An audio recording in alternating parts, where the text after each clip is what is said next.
Farhan baru join.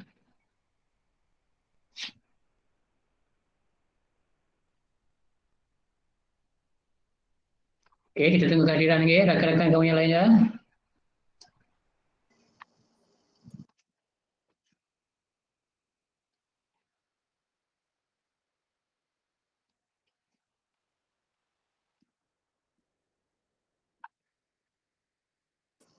Cikgu, Ya, Afi tak masuk lagi, Nazmi tak masuk lagi. oke. Apa Shikin tolong cek kehadiran Okey. Ni kumpulan 3 ni ahli dah cukup dah. Raja, Amiza, Elia, Syafia, Baina. Semua dah? Siapa ketua kumpulan? Siapa ketua kumpulan? Amiza? Amiza ketua kumpulan? Semua ada, cikgu. Semua ada. Okey. Baik, boleh kita mula? Oh, Raja left lah dah. Dia nak betang, dia left. Okey, Amiza, siapa mula dulu? Raja, cikgu. Raja. Okey, Raja dah left tadi. Kita tunggu dia masuk balik. Ada. Ada? Ada, okey. Minta Raja tolong ke ni video. Okey, dah boleh mula.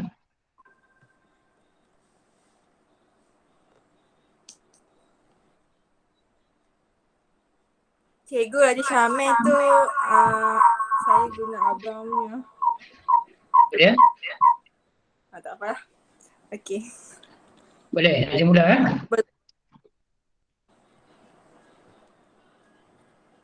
Okey, mula Raja. Boleh.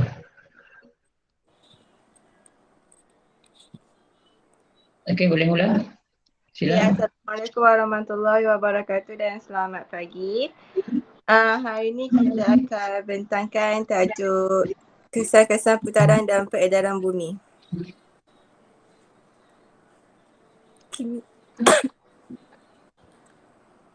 Okey, kesan-kesan putaran bumi ni kesan-kesan putaran bumi ada 4, iaitu kejadian siang dan malam, fenomena pasang surut air laut, perbezaan angin lazim dan perbezaan waktu tempatan. Kejadian siang dan malam ni dia berlaku bila bahagian bumi yang menghadap matahari dia mengalami waktu siang. Kalau bahagian bumi yang menghadap yang membelakangi matahari, dia akan mengalami waktu malam. Fenomena pasang surut air laut. Kejadian pasang surut air laut ialah kejadian aras tinggi dan aras rendah air laut. Daya graviti bulan membezakan keadaan pasang surut air laut. Bahagian bumi yang menghadap bulan akan dipengaruhi oleh tarikan graviti bulan dan menyebabkan air laut di kawasan yang menghadap bulan tu dia akan jadi air pasang. Lepas tu bahagian bumi yang membelakangi bulan, air laut akan berkumpul kat situ. Air laut akan mengalir dan berkumpul di bahagian yang menghadap bulan. So bahagian bumi yang tak menghadap bulan tu dia akan jadi air surut. Lagi? Okey, kepentingan pasang surut air laut ialah dia dapat menjana tenaga elektrik. Dia dapat menjadi perhubungan antara pulau-pulau. Dia dapat memungut hasil mari seperti siput. Dia dapat menjadi aktiviti sukan air dan aktiviti perikanan. Penerangan ada tak aja? Ada baca aja. Cuba terangkan.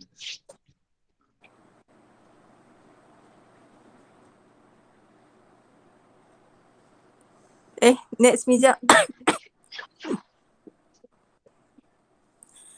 Perbezaan angin lazim.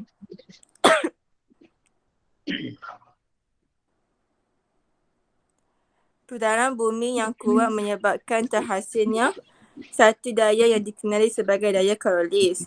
Daya Coriolis berupaya memesongkan angin lazim, siklon tropika dan arus lautan ke arah kanan atau kiri mengikut hemisfera. Di hemisfera utara, angin dan arus lautan akan dibias ke arah kanan, manakala di hemisfera selatan, angin dan arus lautan akan terbias ke arah kiri. Angin lazim yang melintasi antara hemisfera juga akan dibiaskan oleh daya Coriolis.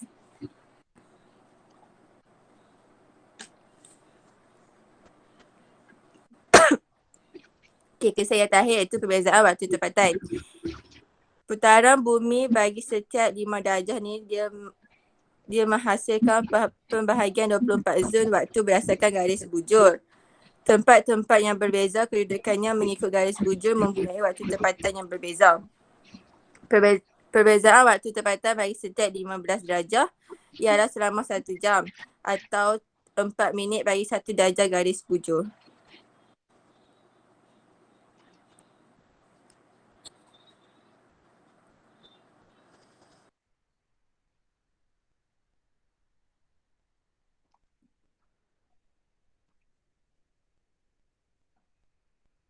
Ya, okey. Teruskan. Syafia. Siapa? Safia. Okey, pementang kedua. Raja dah habis mentang eh? Dah cikgu. Okey, Dah. next. Okey, next apa?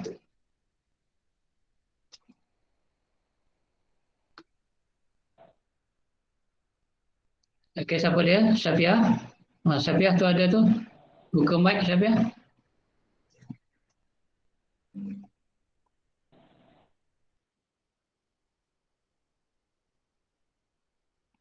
Okey. Cuba cakap Safia. Buka video sekali. Kita nak kenal mana tu Safia. Ada masalah tak? Kalau ada masalah, tolong tulis ruangan chatting. Kejadian 4 musim ni dia terjadi apabila peredaran bumi ni dia mengelilingi matahari. Lepas tu julat suhu tahunan dia pun agak rendah. Dia di kawasan Arktik, di kawasan garisan Arktik dengan Antartik, musim bunga dengan musim luruh ni dia pendek. Tapi musim panas dengan musim sejuk dia ni agak panjang. Amizo. Okey. Teruskan.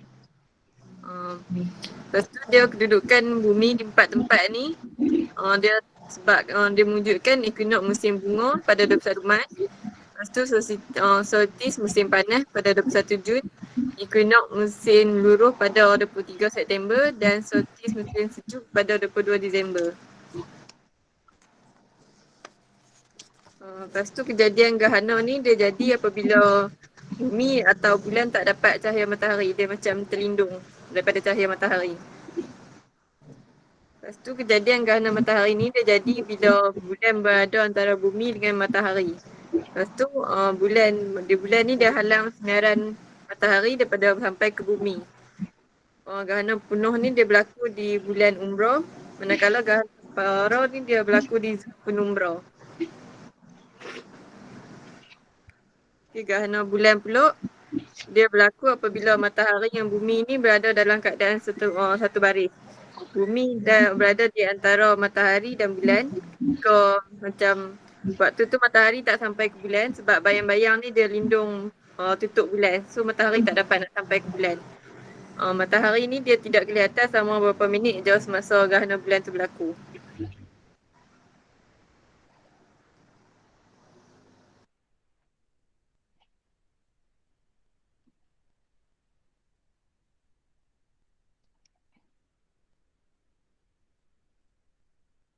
Bayana.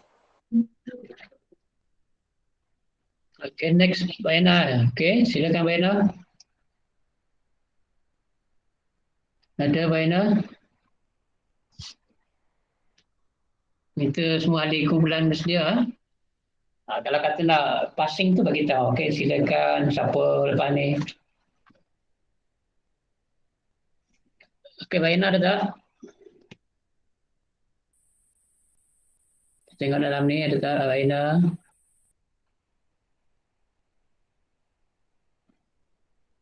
Ain Malaysia, Rabani,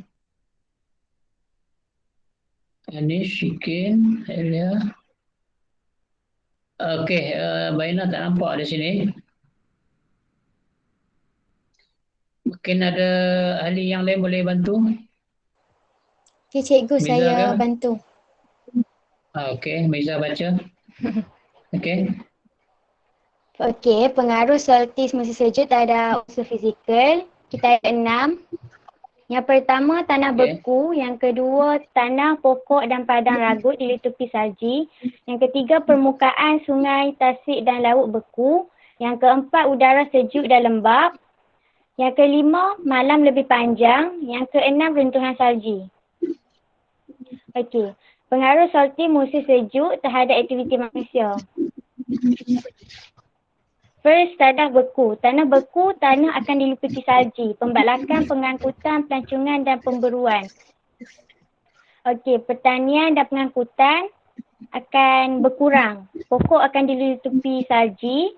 Pertanian, padang, ragut dilitupi salji. Peternakan, runtuhan salji. Okey, permukaan sungai, tasik dan laut pun akan beku. So, perikanan dan pengangkutan pun macam kurang. Udara sejuk dan lembap, peternakan, pelancongan dan pertempatan orang Eskimo pun akan terjejas. Malam akan jadi lebih panjang. Pengaruh soltis musim panas terhadap unsur fizikal. Yang pertama, suhu tinggi. Yang kedua, pancaran matahari terik. Yang ketiga, siang lebih panjang. Yang keempat, kemarau. Yang kelima, angin kencang. Yang keenam, sungai dalam keadaan cair. Hujan lebat dan juga banjir. Okey, pengaruh soltis musim panas terhadap aktiviti manusia ada 8. Suhu tinggi, pancaran matahari terik, siang lebih panjang, angin kencang, kemarau, sungai dalam keadaan cair, hujan lebat dan juga banjir. Okey, suhu tinggi, memula pertempatan. Okey, pertempatan akan, contoh dia orang Eskimo. Orang Eskimo membina kemah daripada kulit ternakan yang dipanggil tupik untuk dijadikan pertempatan sementara semasa musim panas. Okey. Lepas tu pertanian. Pertanian kita akan menggalakkan pertumbuhan tanaman. Perikanan pula mempunyai bekalan ikan yang banyak sepanjang musim panas disebabkan banyak makanan seperti plankton dalam air laut agak panas. So penternakan pula diamalkan kaedah pindah ternak iaitu pengembala akan membawa ternakan ke kawasan tinggi yang lebih sejuk untuk mengelak keadaan suhu panas di kawasan rendah dan pinggir pantai. Pancaran matahari terik. Pertanian tanaman dapat menjalankan proses fotosintesis. Pelancongan pula akan menggalakkan aktiviti sambat. Siang lebih panjang. Aktiviti harian dapat dijalankan dengan lebih berkesan kerana mempunyai tempoh siang yang lebih lama. Pancaran matahari yang lama menyebabkan adanya waktu daylight saving. Produktiviti pertanian, perindustrian, perikanan dan pembalakan meningkat disebabkan mempunyai tempoh siang yang lama. Kemarau pula, pembalakan suhu dia akan tinggi menggalakkan pembakaran hutan. Oleh itu, pemusnahan pokok bernilai menjejaskan aktiviti pembalakan. Angin kencang pula, pertanian tanaman tumbang akibat angin terlalu kencang atau hasil gugur lebih awal sebelum matang. Sungai dalam keadaan cair. Pengangkutan jalan-jalan air boleh digunakan sepenuhnya untuk mengangkut secara pukal bahan mentah dari pelabuhan ke kilang atau mengangkut barangan siap dari kilang ke pelabuhan. Okey, seterusnya pengaruh ekonomis musim bunga terhadap unsur fizikal. Yang pertama, suhu tinggi. Yang kedua, pancaran matahari terik. Yang ketiga, siang dan malam sama panjang. 4, pokok berbunga. Yang kelima, perubahan biologi hidupan liar. Dan keenam, hujan lebat. Okey, yang pertama, suhu tinggi. Air sungai, air laut dan ais di pegunungan mula mencair. Hidupan liar mula bangun dari hibernasi dan Mula bergiat aktif seperti mencari makanan, memburu, membina sarang dan mencari pasangan.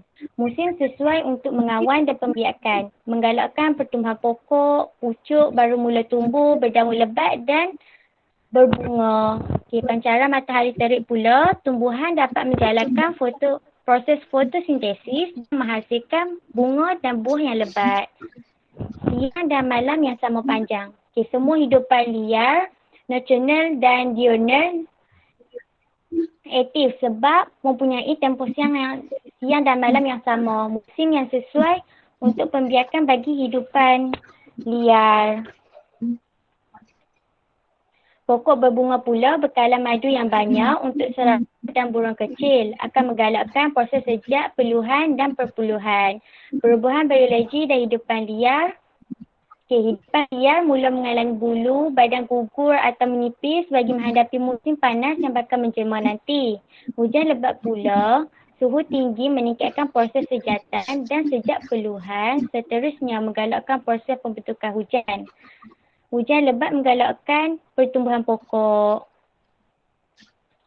Pengaruh iklinik musim bunga terhadap aktiviti manusia pula, dia ada 5 je. Suhu tinggi, pancaran matahari terik, siang dan malam sama panjang, pokok berbunga dan hujan lebat. First, suhu tinggi. Pertanian akan menggalakkan pertumbuhan tanaman. Kalau perikanan pula akan punya bekalan ikan yang banyak sepanjang musim bunga.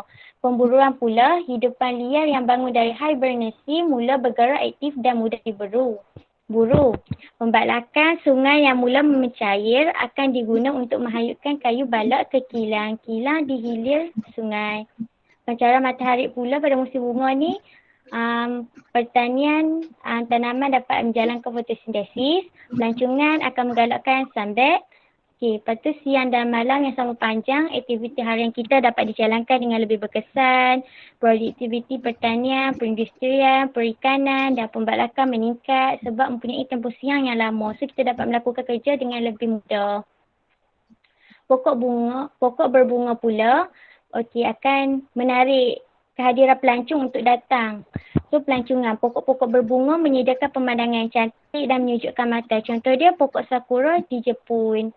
Hujan lebat pula akan menyebabkan pertanian. Oleh itu, dia akan menggalakkan pertumbuhan tanaman.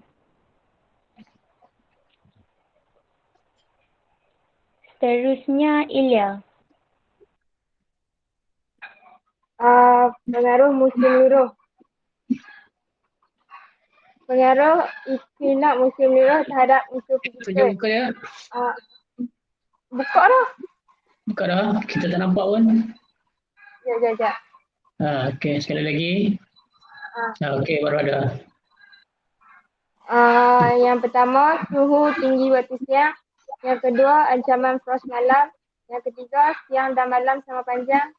Yang keempat, pokok berubah warna daun. Dan kelima, perubahan pada fizikal hidupan liar. Yang suhu tinggi waktu siang tu, huraian dia pokok luruhkan daun sebab dia kehilangan air. Lepas tu yang yang haiwan tu dah nak kumpul makanan sebab musim sejuk dah nak sampai dah. Lepas tu nombor 2, ancaman frost malam. Yang ditekan frost pada daun dan dahan menyebabkan daun pokok luruh akibat beban frost. Menggalakkan luluh hawa tekan frost di kawasan pegunungan. 3, siang dan malam sama panjang. Semua hidupan liar aktif mempunyai sebab siang dan malam tempoh hari pun sama.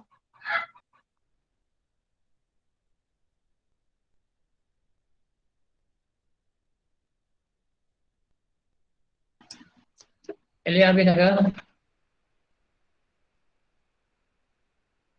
Ya, Mary Miza. Ada siapa lagi? Saya cikgu. 3 Ilya je. Ada lagi. Lepas tu pokok meluruhkan daun. Pokok meluruhkan daun ni sebab mengurangkan proses sejak perpeluhan dan juga untuk menghadapi ancaman salji yang melanda pada musim sejuk. Pokok berubah warna daun disebabkan panjang siang yang semakin pendek dan suhu yang semakin sejuk. Pokok mengurangkan proses membuat makanan. Ini menyebabkan kandungan klorofil pada daun berkurangan dan daun berubah warna. Ini juga dapat menggalakkan kehadiran beberapa spesies hidupan liar seperti rama-rama, belalang dan burung yang tertarik dengan kekuningan pada daun. Perubahan pada fizikal hidupan liar. Hidupan liar ada bulu yang semakin tebal sebab dah musim sejuk dah. Satu hidupan liar mengalami perubahan warna bulu atau kulit yang lebih cerah untuk menghadapi keadaan bersalji menjelang musim sejuk. Satu pengaruh menyeluruh terhadap aktiviti manusia. Next. Suhu tinggi pertanian terjejas sebab banyak tanaman meluruhkan daun. Perikanan memiliki bekalan ikan yang banyak sepanjang musim luruh sebab banyak makanan seperti plankton dalam air laut. 2. Pancaran matahari terik pada waktu siang. Pertanian tanaman jangka pendek seperti sayuran tropika dapat ditanam sepanjang musim luruh. Pelancongan menggalakkan aktiviti sambas. 3.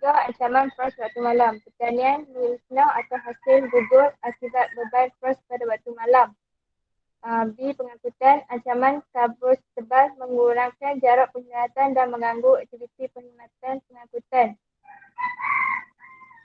Siang dan malam sama panjang. Aktiviti harian dapat dijalankan dengan lebih berkesan sebab mempunyai tempoh siang dan malam sama panjang. Yang kelima, pokok meluruhkan daun. Pelancongan. Daun yang luruh dari pokok-pokok menyediakan pemandangan yang cantik yang dapat menarik pelancong. Pokok berubah warna daun. Pelancongan, daun-daun yang berubah warna menyediakan pemandangan yang cantik dan menyediakan mata. Contohnya pokok maple di Kanada yang berubah daun kepada warna kuning pada musim luruh. Habis.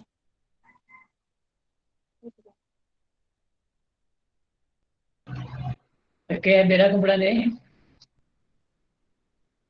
Okey, Biza dah habis semua? Dah cikgu. Alright. Dah. Apa line tak apa cantik pagi ni Okey, kumpulan 3 sudah. Kumpulan berapa lagi yang belum? Okey, kita minta kumpulan seterusnya. Kumpulan sekejap, cikgu pilih. Duk cari tadi, nak tengok yang mana dah bentang. Kumpulan 1 sudah, kumpulan 2 sudah, 3 pun sudah. Kumpulan bakti ada tak kumpulan bakti sini? Ada kumpulan bakti? Ada SMK bakti? Okey, kumpulan SMK bakti ada tak? Cek tengok nama-nama yang ada sini. Doain, Nazmi, Syajudin. Sorry, bakti pula, penanti, sorry. Salah sebut. Okey, kumpulan penanti. Syajudin. Ahli kumpulan kamu dah sedia semua? Okey, Syajudin boleh tak panggil bentangkan? Oh, ya cikgu. Sekejap saya panggil cikgu. Okey, panggil Sarah. Okey, siapa lagi ahli kumpulan kamu? Kumpulan 6 dah bentang dah malam tadi. So, kumpulan 3. Okey, kita present. Kita tengok kumpulan ni.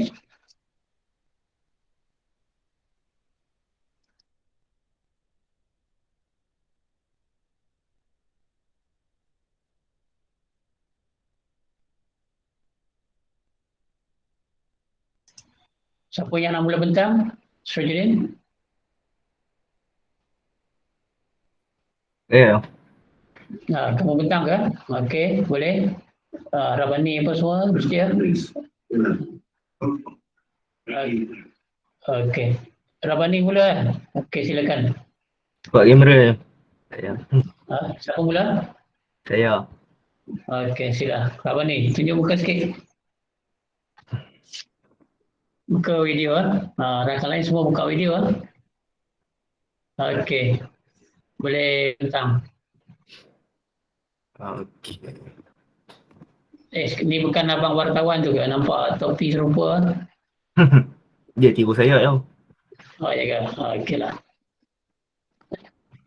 Okay, Assalamualaikum warahmatullahi wabarakatuh. Hari ini kumpulan saya dan penanti akan membentangkan kesan putaran dan peredaran bumi. Isi kandungan dia ada 3 subtopik utama dan Kejap, show ni cuba show bagi full. Nampak tak? ya. Bagi show full, bagi full. So full. Ah, Saya nak buat. pergi dekat tu apa? From beginning apa ni? Okey. Okey, yang tu. Nampak? Bagi dia besar. Nampak? Nampak dia ada yang ni dia master ni. Bagi tu, bagi dia show yang ni. Senang nak Okey, buat. kamu stop sharing. Tutup dulu sharing. Sharing tu stop sharing. Kamu kemudian pilih apa window. Okey. Stop sharing, pilih window. Window ni. Tekan window, lepas tu tengok yang ada dia full, gambar full.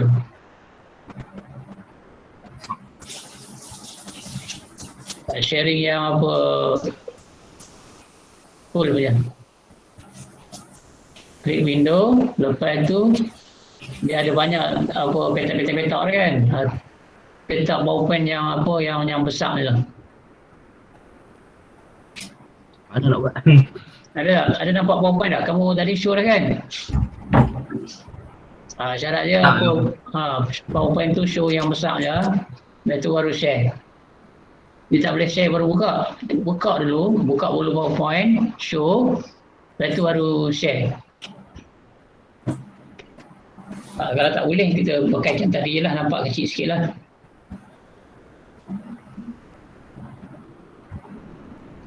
Boleh? Boleh ya. Okey. Kalau tak boleh buat macam tadi lah. Ni tak nampak dekat skrin lah. Kami tak nampak apa-apa. Pelajar lain nampak tak? Tak nampak je. Tak nampak. Tak nampak. Okey, sekali lagi Rabani sharekan skrin. Klik present now. Kamu dah klik present now tu. Okey. Tu. Tak apalah, pakai yang kecil je lah. Okey, teruskan. Sebab kalau kata kecil ni, kalau dia ada animation ke apa, tak nampak.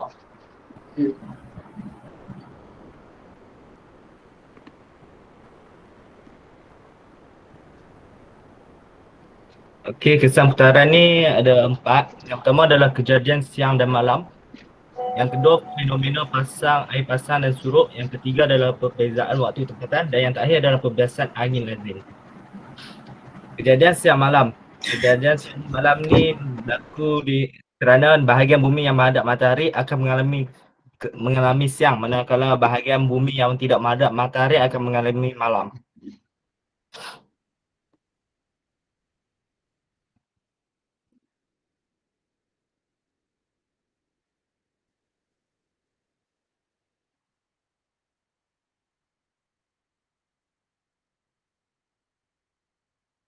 Jadi bunyi kat ni.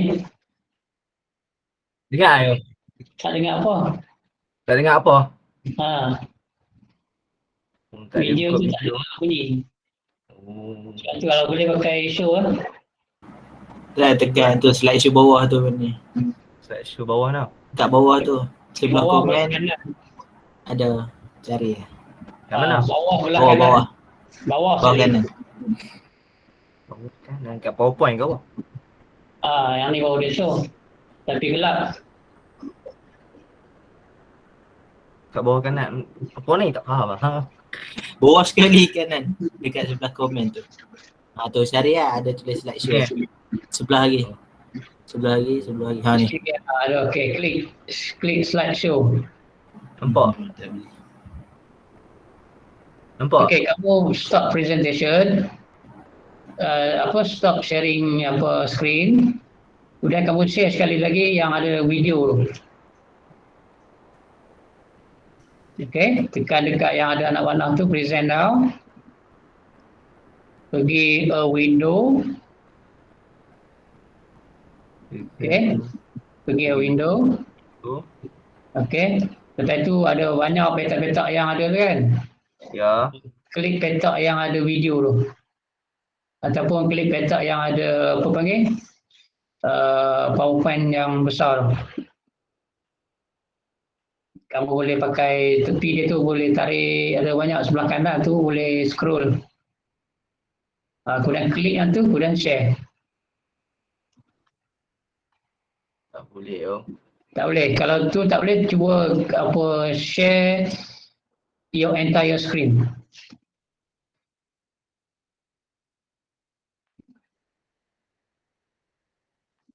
Okey, cuba share your entire screen tu. Apa jadi?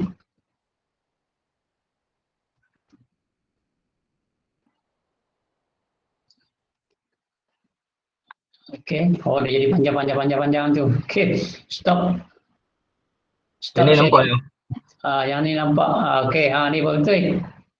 Okey, cuba play. Play video tu.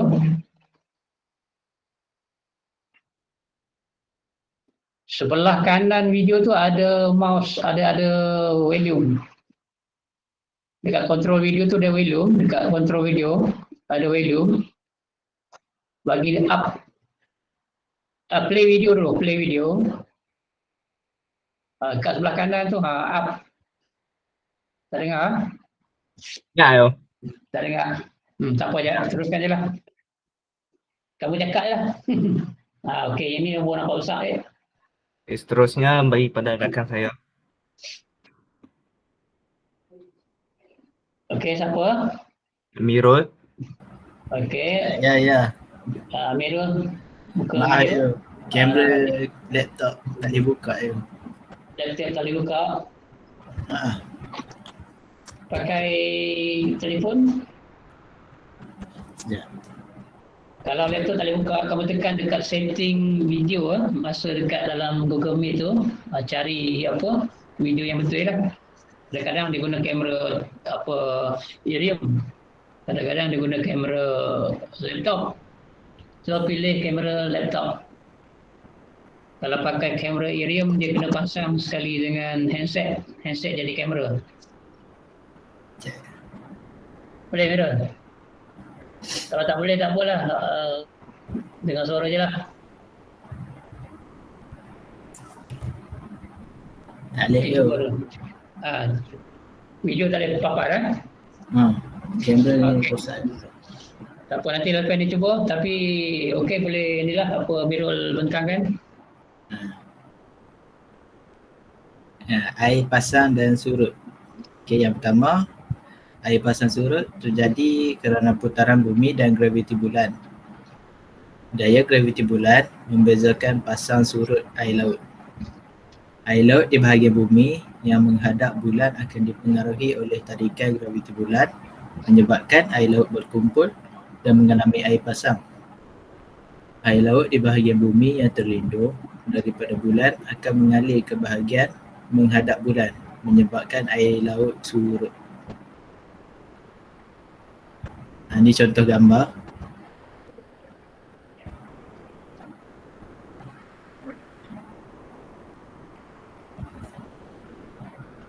Pembiasaan angin lazim. Putaran bumi yang kuat menghasilkan daya Carolis. Daya Carolis ni mampu memesongkan angin lazim, siklotropika dan arus lautan ke kanan dan ke kiri mengikut hemisfera. Hemisfera utara angin dan arus lautan akan dibias ke kanan, manakala hemisfera selatan angin dan arus lautan akan terbias ke kiri. Angin lazim yang merentasi antara hemisfera juga akan dibias.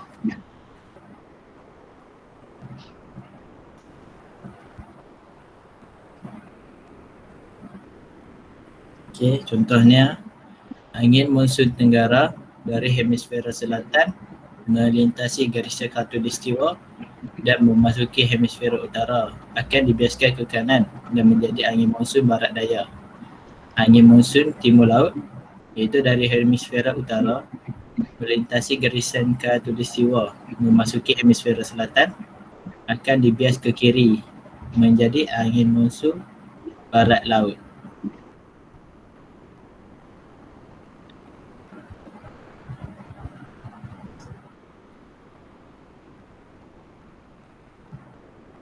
Saya serahkan kepada rakan Farhan.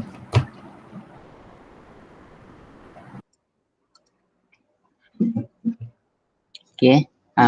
Perbezaan waktu tempatan. Putaran bumi bagi setiap 15 darjah menghasilkan pembahagian 24 zon waktu. Tempat-tempat berbeza kedudukan di garisan bujur mempunyai waktu tempatan berbeza. Perbezaan waktu tempatan bagi setiap 15 darjah ialah 1 jam, manakala 1 darjah setiap 1 darjah mewakili 4 minit bagi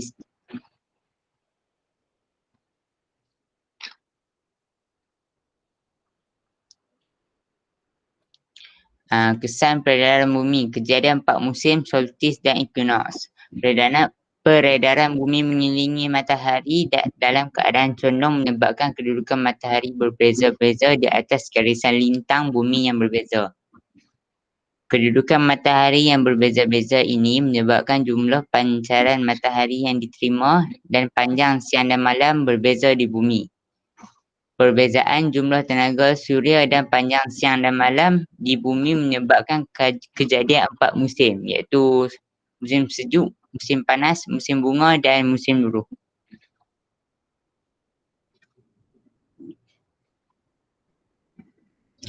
Apa itu solstice? Solstice ialah kedudukan matahari tegak di atas garisan selatan dan garisan jadi pada 21 Jun dan 22 Disember. Panjang siang dan malam tidak sama antara kawasan. Apa itu equinox pula? Ialah kedudukan matahari tegak di atas garisan khatulistiwa pada 21 Mac dan 23 September. Panjang siang dan malam sama di semua tempat.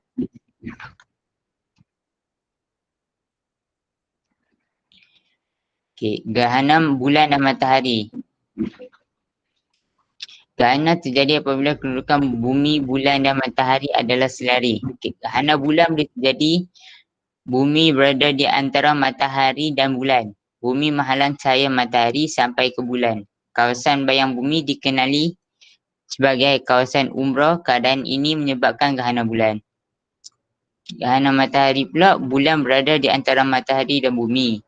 Cahaya matahari dihalang oleh bulan daripada sampai ke permukaan bumi. Kawasan bayang bulan dikenali sebagai kawasan umbra.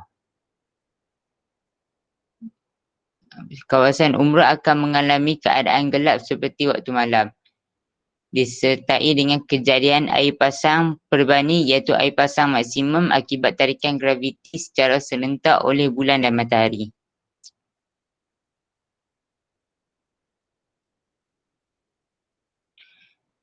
Pengaruh kejadian 4 musim, equinox dan solstice. Ni dia punya contoh gambar. Contoh.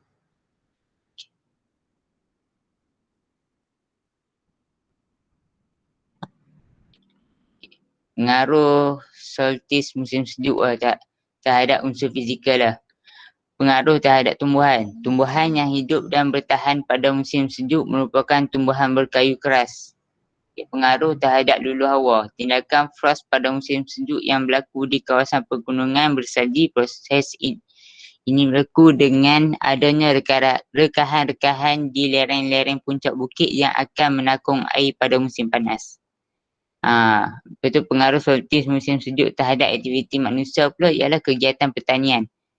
Kawasan sederhana sejuk mengutamakan tanaman pasal cepat dan matang. Kegiatan pembalakan pula ialah memudahkan membawa kayu badak dari hutan ke kawasan hutan pinggir sungai. Kegiatan pelancongan pula ialah musim dingin, kebanyakannya penduduk di utara Amerika Syarikat bercuti di Florida. Dapat meningkatkan proses luluh hawa kimia khususnya bagi tindakan pelarut menghasilkan gua yang pelbagai bentuk kegiatan peternakan. Lembu kawasan sederhana sejuk di banjaran Alps, Switzerland terpaksa dipindahkan ke kawasan tinggi untuk meragut rumput. Saya serahkan kepada kawan saya, Sirajuddin.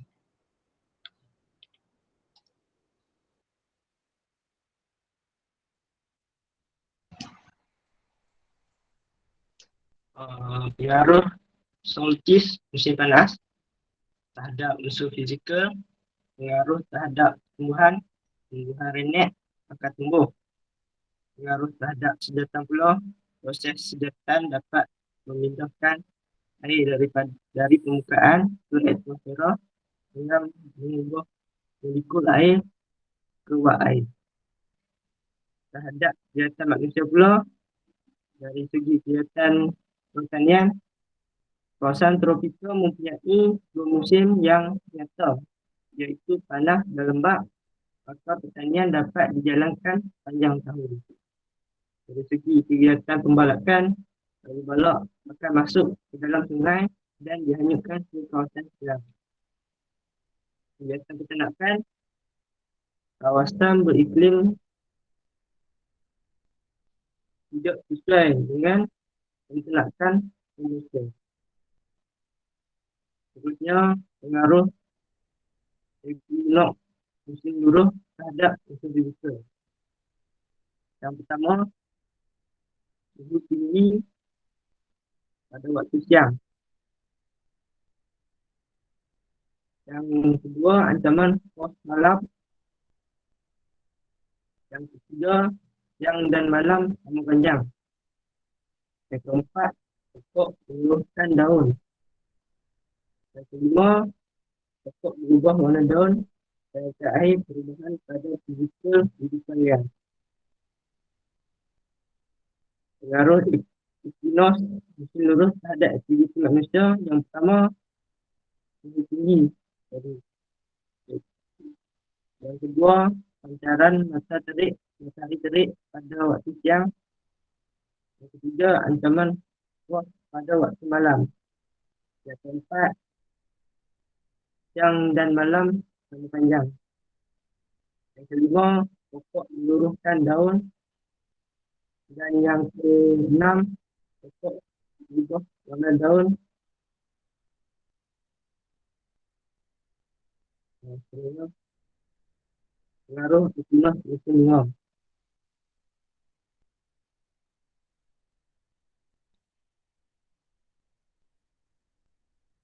Terhadap unsur fizikal,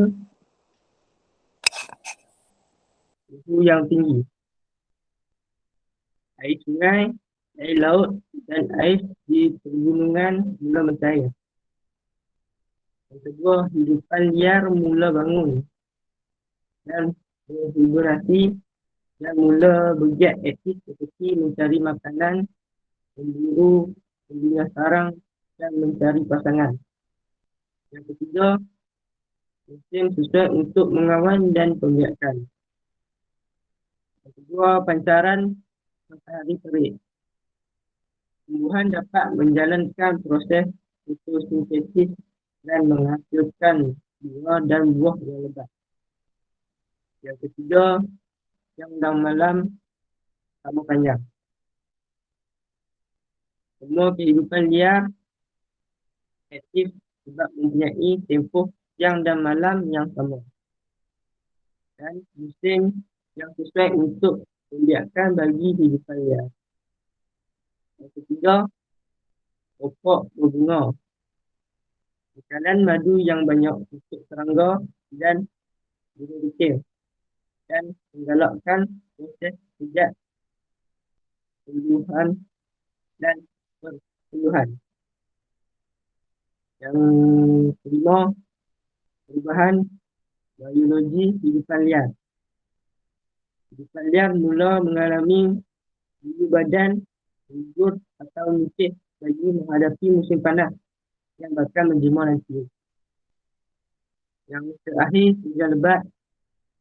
Suhu tinggi meningkatkan proses kegiatan dan sejak peluhan seterusnya menggalakkan proses untuk membentukkan hujan. Hujan lebat menggalakkan pertumbuhan pokok.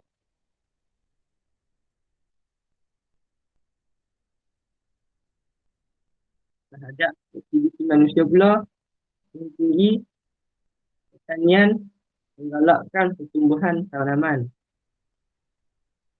Perikanan mempunyai bekalan ikan yang banyak menjelang musim bunga.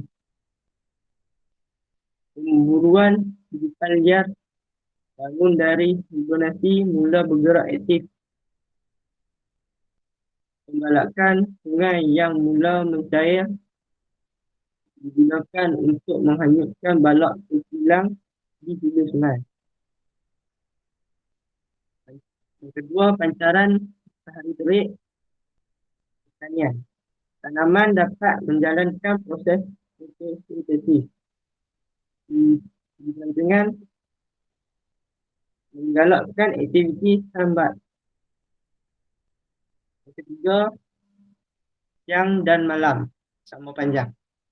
Aktiviti harian dijalankan dengan lebih berkesan.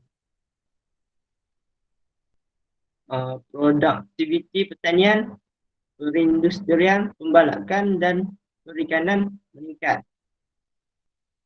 Yang keempat, pokok berbunga, pelancongan. Pokok-pokok berbunga menyediakan pemandangan yang cantik dan menyejukkan mata. Yang terakhir, hujan lebat. Pertanian menggalakkan pertumbuhan tanaman. Okey, sekian. Terima kasih.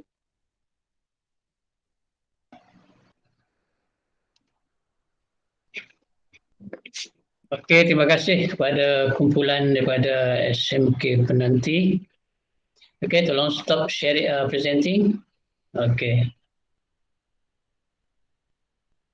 Baik. Seterusnya kita jemput kumpulan mana ya? Kumpulan 4 ya. Okey, kumpulan 4.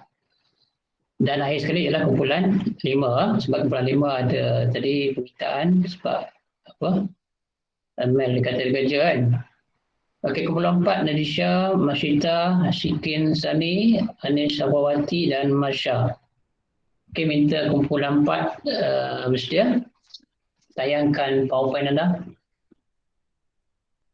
Okey, silakan kumpulan 4.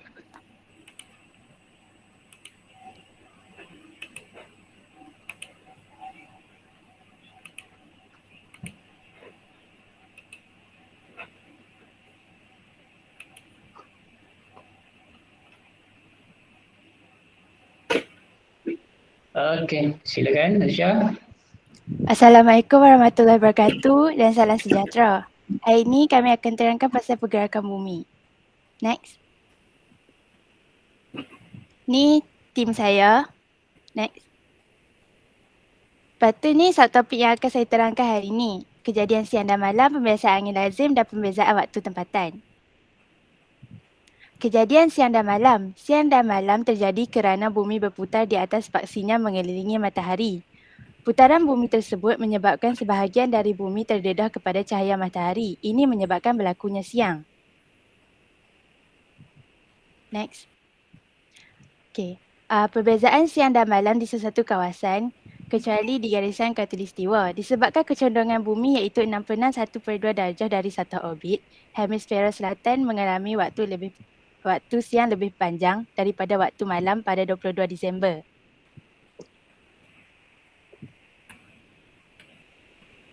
Pada 21 Mac dan 23 September, apabila matahari berada tegak di garisan khatulistiwa, seluruh dunia akan mengalami siang dan malam yang sama panjang.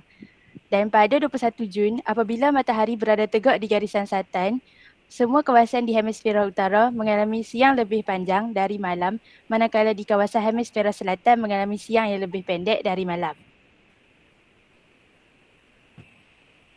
Pembiasan angin. Daya kriolysis ni daya pesongan aliran udara yang terhasil kesan putaran bumi pada paksinya. Graviti pula daya tarikan yang menggerakkan jasad ke arah pusat bulan atau bumi. Putaran bumi dari barat ke timur menghasilkan daya tarikan bumi yang dinamakan daya Coriolis. Daya Coriolis ini boleh menyebabkan pemengsangan arah tiupan angin lazim dunia. Di hemisfera utara, tarikan graviti menyebabkan pergerakan angin terbias ke arah kanan daripada arah tiupannya. Di hemisfera selatan pula, tiupan angin akan terbias ke arah kiri.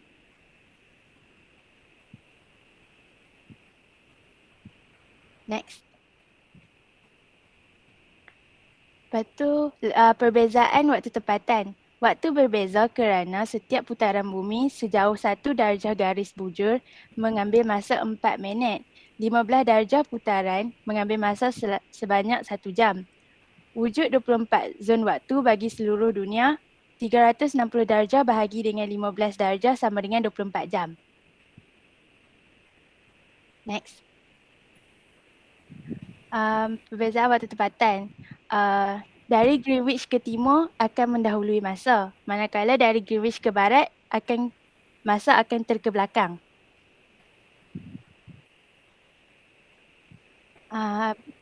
Garisan tarikh antarabangsa. Garisan longitude 180 darjah barat dan longitude 180 darjah timur. Garisan yang menentukan tarikh dengan hari antara bahagian barat dan timur dunia. Yang color oranye tu garisan tarikh antarabangsa. Next. Garisan tarikh antarabangsa ni dia terletak di Selat Bering antara Alaska dengan Rusia. Garisan ini tidak lurus untuk mengelakkan kekeliruan hari dan masa bagi pulau-pulau berdekatan seperti Tonga dan Fiji.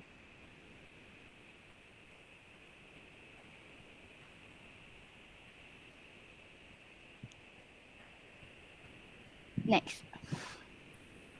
Selanjutnya saya bagi dekat kawan saya yang seterusnya. Okay, terima kasih. Assalamualaikum warahmatullahi wabarakatuh. Saya akan sambung kepada tajuk seterusnya, iaitu kesan putaran bumi yang seterusnya, iaitu fenomena pasang surut air laut. Syah, next.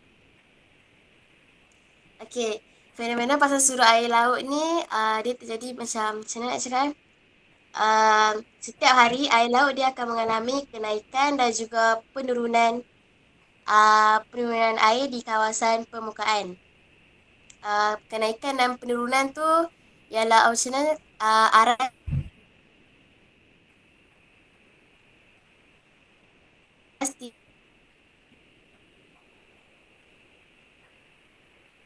tinggi air laut dan juga arah rendah air laut. Disebabkan oleh terhadap bumi. Bahagian bumi yang menghadap bulan dia akan menerima lebih banyak graviti bulan dan menyebabkan air itu akan tertarik. Itu yang terjadinya pasang surut terjadinya air pasang. Kalau bahagian bumi yang tak kena graviti bulan dia akan mengalami air surut walaupun bahagian bumi yang tak kena graviti bahagian yang tak kena graviti bulan tu, tapi secara keseluruhannya bumi kita ni menerima graviti bulan, tetapi tak kuat, daya tarikan dia tak kuat berbanding dengan kawasan yang menghadap bulan. Okay, next. Okay, ni antara kejadian air pasang. Okay, kat sini boleh tengok air pasang dengan air surut beza dia punya tahap air tu. Next. Okay, seterusnya masuk kepada kesan peredaran bumi. Next, Syah. Okay. Sebelum masuk kepada gambar, kita nak terang dulu apa itu equinox, apa itu solstice. Okay, equinox tu dia di mana kedudukan matahari berada tegak di atas garisan khatulistiwa. Iaitu ada dua, iaitu pada 21 Mac dan juga 23 September, iaitu pada musim bunga dan juga musim luruh. Musim bunga dan juga musim luruh. Okey. Dan juga panjang waktu siang dan waktu malam adalah sama panjang. Okey. Untuk solstice pula, dia kedudukan matahari dia berada tegak di atas garisan tegak di atas garisan selatan dan juga garisan jadi, iaitu pada 21 Jun iaitu solstice musim panas dan juga 22 Disember solstice musim dingin. Okey, seterusnya. Dan juga waktu siang dan waktu malam tak sama panjang. Next lah. Okay, ni antara gambar dia. Kat sini boleh tengok ada 4 je musim. Kita ada musim equinox musim bunga, equinox musim luruh, solstice musim panas dan solstice musim dingin. Jadi tarikh-tarikh penting dia antara dia 21 Mac, 22 Disember, 23 September dan juga 21 Jun. Next. Okey, ni antara gambar kejadian 4 musim iaitu kita boleh tengok situ ada musim bunga, musim panas, musim dingin dan juga musim luruh. Next ya. Okey. Seterusnya, kesan peredaran bumi yang seterusnya adalah kejadian gerhana bulan dan juga kejadian matahari. Kejadian gerhana bulan dan kejadian gerhana bulan ni terjadi bila bumi berada di antara matahari dan juga bulan. Di mana cahaya matahari yang dihalang dari bumi yang dihalang oleh bumi daripada sampai ke permukaan bulan. Jadi, zon bayang-bayang bumi yang menghalang cahaya matahari ke bulan ni kita panggil dia kawasan umbra. Kita antara gambar kejadian gerhana bulan. Okay, kejadian gerhana bulan pun ada banyak, antaranya gerhana bulan separa, bulan penuh dan sebagainya. Next ya. Okey, kejadian gerhana matahari ni terjadi bila bulan berada di antara bumi dan juga matahari. Okey, cahaya matahari dihalang oleh bulan daripada sampai ke permukaan sampai ke permukaan bumi. Jadi kawasan permukaan bumi yang dihalang oleh bayang-bayang bulan tu kita panggil dia kawasan umbra. Jadi semasa kejadian matahari tu, kawasan umbra tu dia akan mengalami keadaan gelap seperti waktu malam. Bila kejadian gerhana matahari, waktu pagi tu dia macam akan tukar jadi waktu malam. Sebab daripada bayang-bayang bulan tu. Okey. Dan juga gerhana matahari ni dia biasanya akan disertai dengan kejadian air pasang perbani, iaitu keadaan di mana air pasang yang sangat maksimum akibat daripada daya tarikan graviti secara sentak oleh bulan dan juga matahari. Next. Okey, saya serahkan kepada member yang seterusnya. Okay, Assalamualaikum. Saya nak explain pasal musim solstice sejuk terhadap unsur fizikal. Okay, next. Okay, untuk unsur fizikal kita bahagi kepada 8. Tapi yang ni untuk 4 dulu, dia untuk haiwan dengan tumbuhan. So kalau first tanah beku. Tanah beku ni akan mengakibatkan akar pokok beku. Lepas tu cacing tak dapat mengalami cacing akan mengalami gangguan habitat sebab tanah dia keras. Untuk tanah diliputi salji, haiwan yang rusa kalau boleh tengok gambar kat sebelah yang color gelap daripada tanah salji, dia mudah untuk diburu oleh haiwan pemangsa lah. Lepas tu malam lebih panjang. Kalau nak banding dengan musim panas, musim sejuk, malam dia akan lebih panjang. Haiwan seperti kelawar akan lebih aktif daripada haiwan seperti rusa. Lepas tu tutuhan salji. Tutuhan salji ni boleh mengakibatkan haiwan akan mati tertimbus dan pokok akan tumbang sebab beban salji terlampau berat. Okay, next. Okay, pokok-pokok diliputi salji. Pokok-pokok diliputi salji ni, permukaan daun akan tertutup dengan salji. So haiwan yang makan pokok-pokok daun ni, dia akan mengalami gangguan lah sebab dia tak dapat makan. Lepas tu daun-daun kan. Lepas tu beban salji akan buat pokok tumbang. Sama je macam tutuhan salji tadi. Lepas tu next, padang ragut diliputi salji. Padang ragut ni macam haiwan macam lembu yang makan rumput tu akan terganggu sebab diorang tak dapat makan rumput sebab salji. Semua je sama je meaning dia. Lepas tu udara sejuk dan lembap. Ini macam beruang dia akan hibernasi dengan burung akan mengalami penghijrahan. Lepas tu permukaan sungai, tasik dan laut yang beku. Yang ni akan habitat akuatik akan terancam dan akan terganggu sebab air dia beku. Next. Ni musim sejuk tapi terhadap aktiviti manusia pula. Okey. Syah. Okey, tanah beku diliputi salji, runtuhan salji dengan padang ragut diliputi salji. Dia sama je point dia, cuma meaning ni untuk manusia pula. So kalau tanah beku untuk pertanian, dia akan terhad lah untuk tumbuhan yang dalam rumah kaca. Kalau yang dekat luar tu maybe dia akan jadi macam gambar kat sebelah sebab dia akan diliputi salji, so tak dapat lakukan fotosintesis. Lepas tu pokok diliputi salji, beban salji ni boleh buat pokok tu tumbang macam mana yang sebelum tu, and pertanian ni akan macam merugikan lah orang yang tanam-tanam pokok ni. Lepas tu runtuhan salji ni sama je dengan yang tadi tu, pokok akan runtuh, lepas tu akan menyusahkan lah orang-orang yang Eskimo yang tinggal kat sana. Padang ragut diliputi salji ni untuk peternakan which is kalau macam orang yang ternak lembu ke apa ke, dia akan susah lah nak keluar modal untuk beli apa tu padang rumput untuk haiwan lain. Okay, next.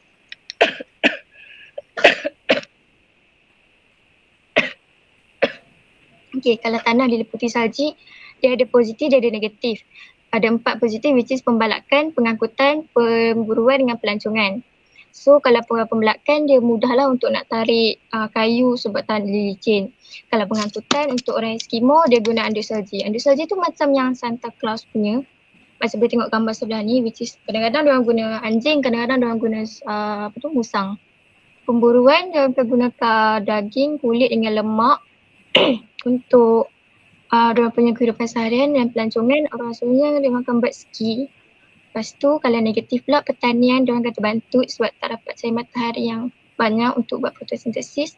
Kalau pengangkutan pula jalan raya akan dihalang oleh salji. Okay, next. Okay, aktiviti manusia musim sejuk. Bagi pada lagi 3, permukaan sungai, tasik dan laut yang beku. Ini akan membuatkan perikanan diorang susah, dan pengangkutan. Pengangkutan ni diorang susah lah nak guna macam kapal ke bot ke apa ke sebab air dia beku. Kalau udara sejuk dan lembap, penternakan, pelancongan dan pertempatan orang Eskimo. Malam lebih panjang. Lebih panjang ni macam yang musim panas, dia akan siang lebih panjang. Ni akan kacau lah aktiviti manusia yang tinggal kat sana. So next. Okay, ni untuk musim panas pula, untuk unsur fizikal. Syah.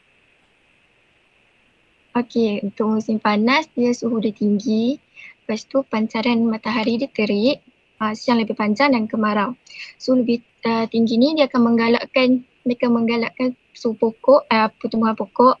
Kalau pancaran matahari terik ni dia akan senanglah untuk pokok tu nak ada fotosintesis. Siang lebih panjang dia akan macam haiwan yang hidup macam rusa, semua tu dia akan lebih aktif lah daripada haiwan macam kelawar. And last kemarau, kelembapan udara yang rendah, lepas tu dia mudah nak jadi kebakaran hutan. Macam mana? Okay, ni untuk sungai dalam keadaan cair. Sebab suhu dia tinggi, jadi sungai cair dan menggalakkan hidupan akuatik. Okay, lepas tu hujan lebat. Hujan lebat ni sebab berlakunya penyejatan yang banyak. And then banjir sebab hujan dengan ribut tropika. And last but not least sebab angin kencang. Angin kencang ni sebab suhu dia tinggi menyebabkan tekanan udara semakin rendah dan menyebabkan suhu udara meluluh ke kawasan lain yang bertekanan tinggi. So jadilah angin kencang. Next. Okay, ni saya serahkan untuk Asyikin yang kali terakhir dia.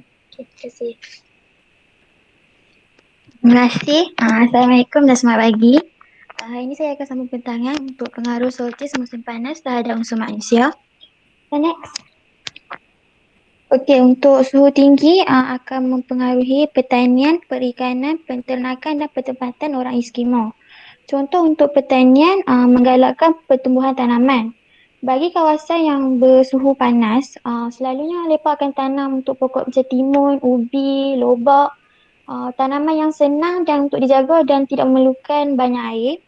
Untuk perikanan, mempunyai bekalan ikan yang banyak dalam tempoh musim panas tersebut sebab dalam musim tu pembiakan galak dilakukan untuk kehidupan akuatik.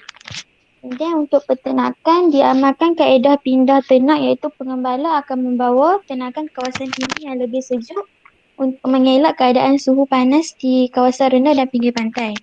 Untuk patah-patah orang Eskimo akan membina kemah daripada kulit ternakan yang dipanggil tupik untuk dijadikan pertempatan sementara semasa musim panas. Untuk pancaran matahari terbit untuk pertanian, tanaman dapat menjalankan proses fotosintesis dengan lebih aktif. And then untuk pelancongan menggalakkan aktiviti sambal. Contoh macam dekat belah-belah negara barat, selalunya dekat pantai-pantai mereka akan buat untuk pemerangan kulit kan. Orang Mat Salleh kan selalu buat. So yang itulah.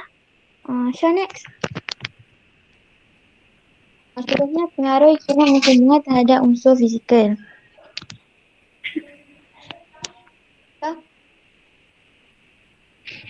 Okey. Suhu tinggi, air sungai, air laut dan ais di pegunungan akan mula mencair. Hidupan liar yang berhibernasi pada musim sejuk akan mula bergerak aktif untuk mencari pasangan, memburu dan untuk tujuan pembiakan. Musim untuk suhu tinggi juga menggalakkan pertumbuhan pokok. Pucuk-pucuk baru akan mula tumbuh dan menghasilkan bunga-bunga dan buah yang lebat.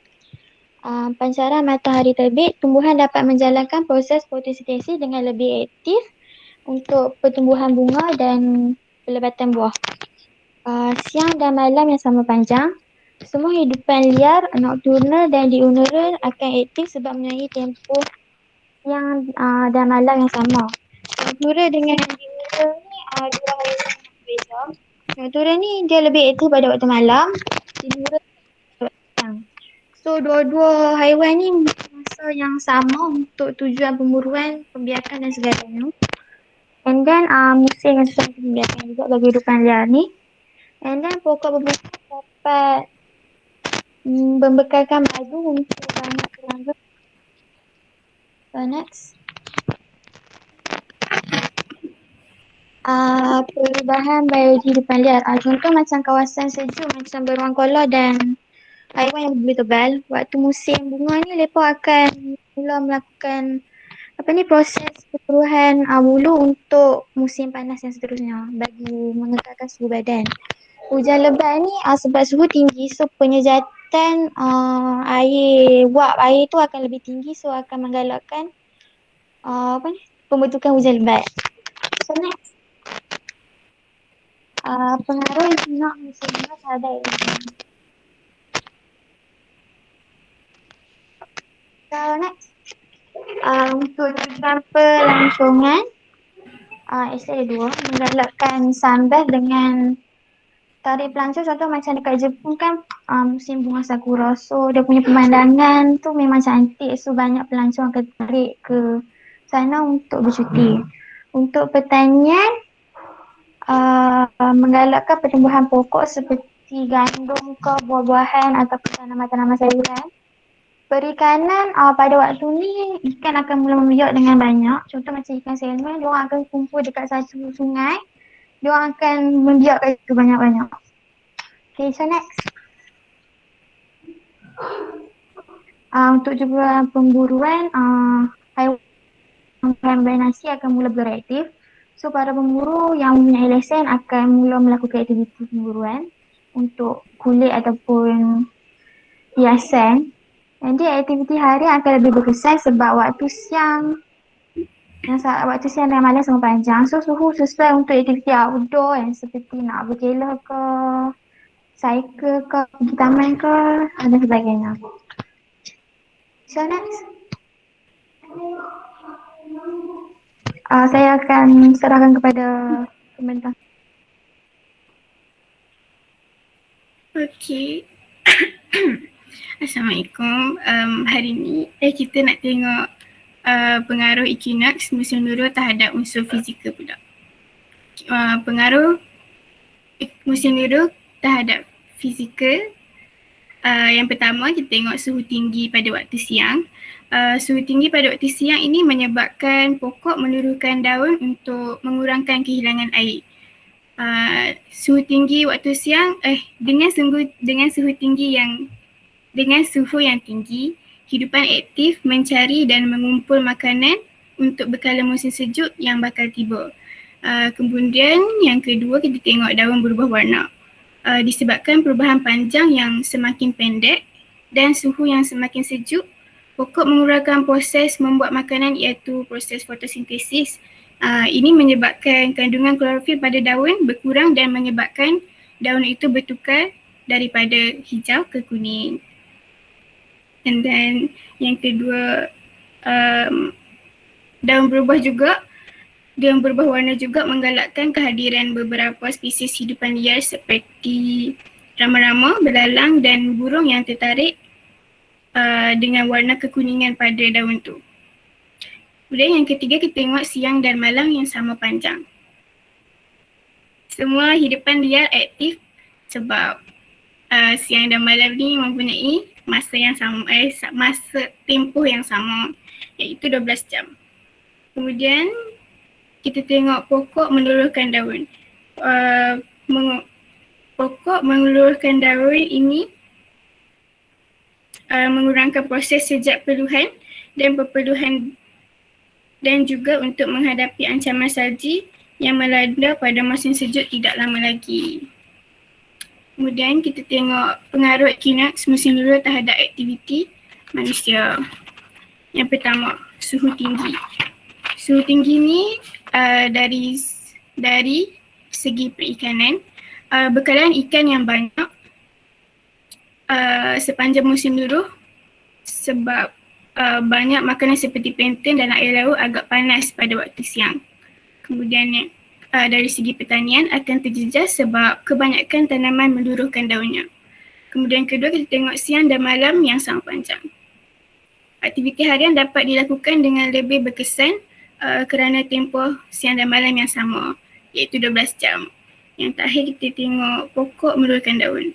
Dari segi pelancongan, pokok-pokok yang meluruhkan daun itu menyediakan pemandangan yang cantik dan menunjukkan mata, menyejukkan mata. Sebab tu pelancong tertarik nak mai dekat negara tersebut. Sekian. Terima kasih. Okey, nampaknya semua kumpulan dah bentang. Kita masih tunggu kumpulan yang ke-6. Okey, waktu sekarang 11.47. Okey, nak tanya kumpulan yang kelima. Kumpulan kelima ni dah sedia ke belum? Kumpulan kelima. Oi Zulfi, Syahwai Choyun dengan Syah Nuri. Dah sedia ke belum? Sedia dah. Dah sedia dah? Ya. Tanpa kari ramai lah, tak apa boleh Okey. Okey, boleh bentangkan. Nanti lepas bentang ni kita rehat sekejap. Maybe lepas ni kita bagi latihan Okey, boleh tayangkan slide kamu.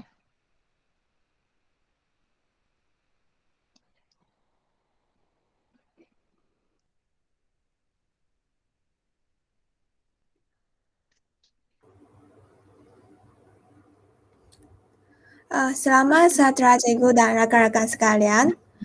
Hari ini tayang muka sikit. Okey, sudah tunjuk.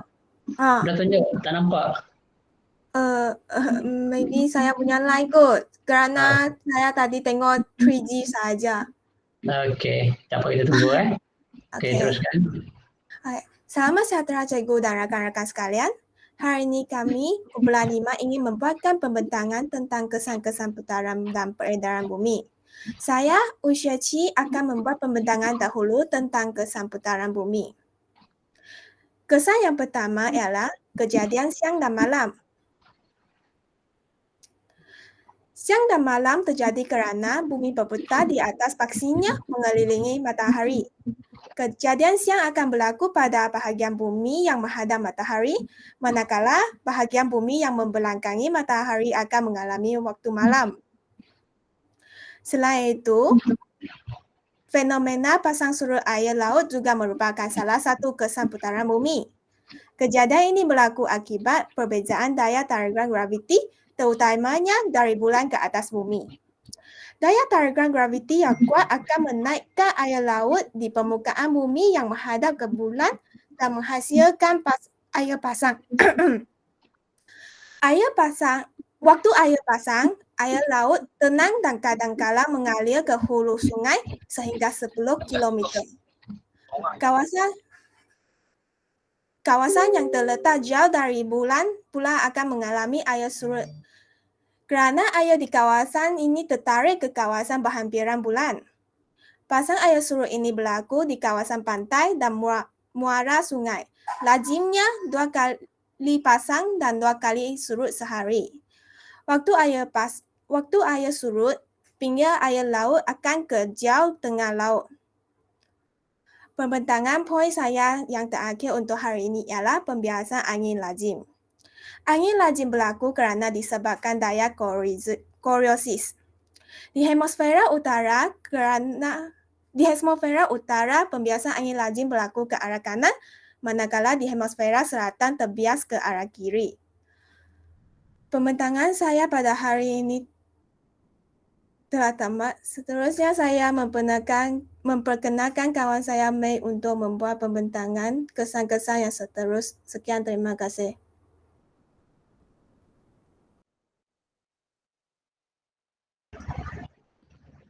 Next siapa? Nak skip dulu Kamil punya. Okey, Nuri dah. Skip ah. Siapa yang kedua? Ganti dengan Huchen lah, sambung Pak Huchen punya. Okey, sambung.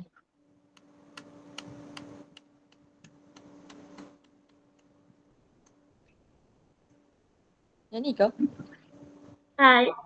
Depan sekali, depan ada satu lagi.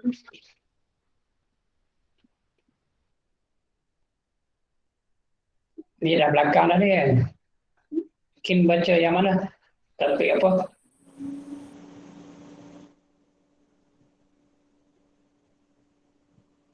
Selamat pagi cikgu dan rakan-rakan. Hari ini saya akan bentangkan tajuk tentang pengaruh saltis musim sejuk terhadap unsur fizikal. Pengaruh yang pertama tentang musim sejuk terhadap unsur fizikal adalah tanah beku. Tanah beku, contohnya hidupan dalam tanah mengalami gangguan habitat disebabkan tanah terlalu keras. Next. Yang kedua adalah pokok diliputi salji. Beban salji menyebabkan pokok patah atau tumbang. Selain itu,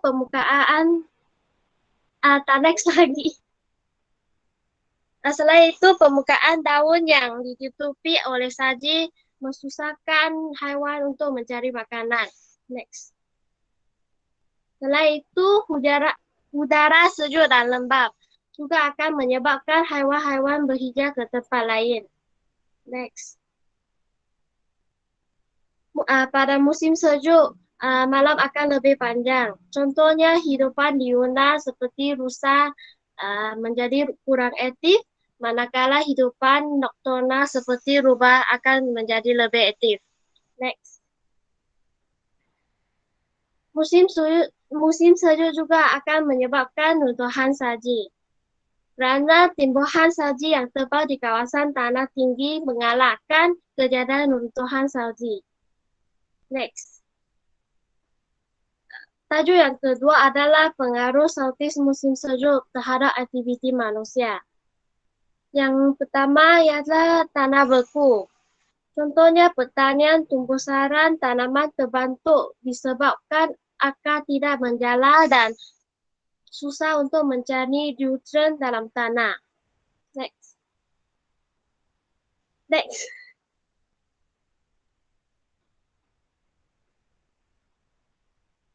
Nurin, next.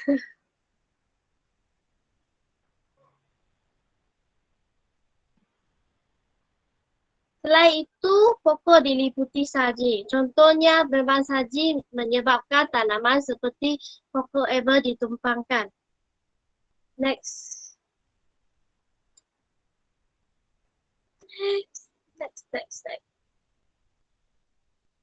Musim sejuk terhadap unsur aktiviti manusia juga akan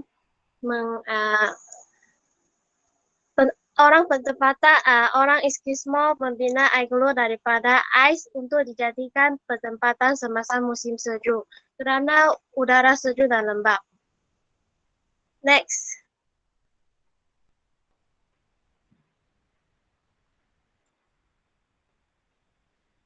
Pada musim sejuk, malam akan lebih panjang. Oleh itu, waktu malam yang sejuk sehingga di bawah paras beku juga menghalangkan kebanyakan manusia harian di luar. Next.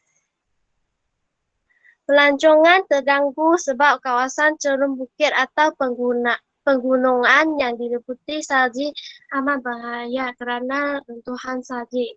Next. Tajuk yang terakhir yang saya mau bentangkan adalah pengaruh solstice musim panas terhadap unsur fizikal. Poin yang satu adalah suhu tinggi. Suhu tinggi boleh mengalahkan pertumbuhan pokok dengan cepat. Next.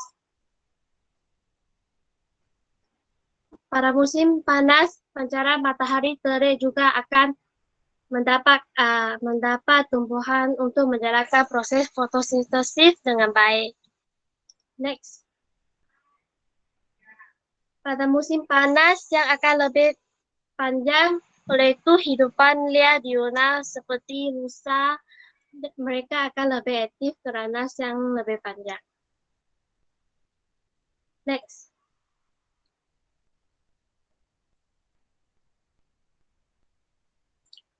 Musim panas juga akan menyebabkan hujan lebat.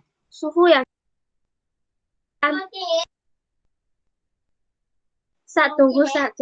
tunggu.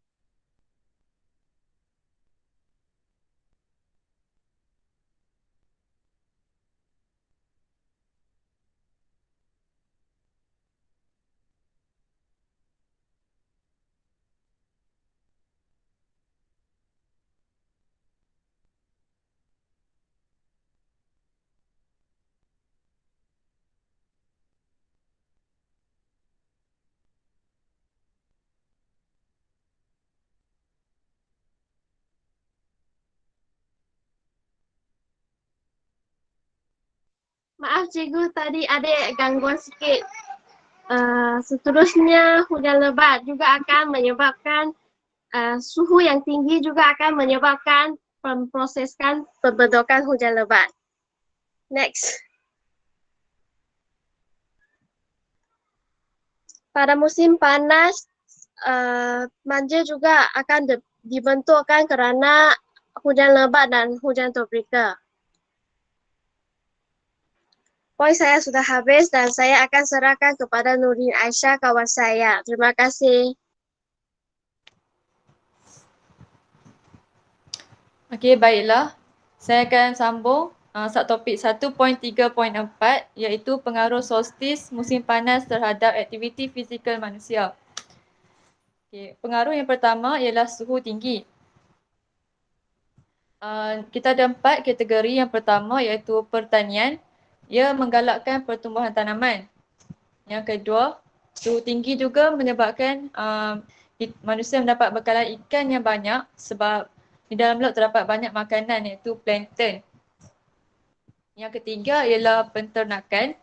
Haiwan-haiwan yang beriklim sejuk seperti rusa akan dipindahkan ke kawasan yang lebih sejuk untuk mengelakkan daripada suhu panas. Kalau binatang-binatang yang beriklim sejuk tu tak dipindahkan ke tempat yang sejuk,